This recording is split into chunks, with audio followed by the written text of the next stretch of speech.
The Alabama Education Lab talked to students around the state about their experiences over the 2020-21 year. To see more first-person essays and stories published throughout the week, go here. Jarrett Davis is a graduating senior at W.P. Davidson High School in Mobile. In the fall, he will attend Alabama A&M University. My theater class helped me to stay positive and active while schooling from home.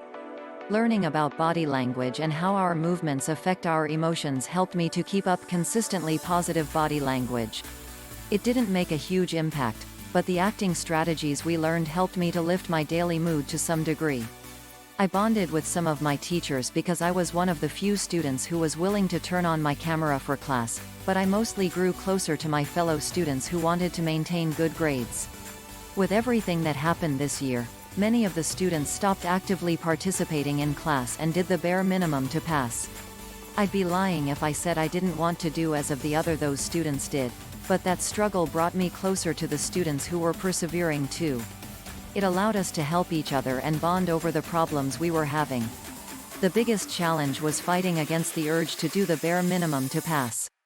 Senioritis played a small role in that, but with everything that has happened over the past year, the main problem I had was balancing schoolwork and the real-world issues that we were facing. I believe there are way more important issues that needed to be discussed and understood instead of focusing all of my attention on school.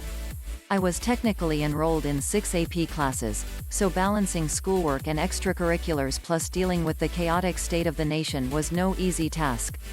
I ended up only focusing on and taking 3 of the AP exams and had to realize that I could not do everything and needed to pace myself. Seeing the other students that were persevering helped me to encourage myself that I could too. There weren't that many of us, but each person who persevered made it a little bit easier. My specific struggles with COVID were mostly about not being able to go anywhere fun. I rarely had time to go out and do something, but when I did have time, there was nowhere to go, so I just talked to friends while I played video games. I was on the varsity basketball team at Davidson, but after I think 3 games, a couple of us, including me, got COVID-19 and we had to quarantine. One of those 2 quarantine weeks was Thanksgiving week, so I missed out on that family time. My brother had just returned home from college a couple days before we found out that my dad and I had COVID. I felt like I was dealing with my typical seasonal allergies, so I had no idea that I had COVID, but my dad was bedridden for 2 or 3 days during that Thanksgiving week.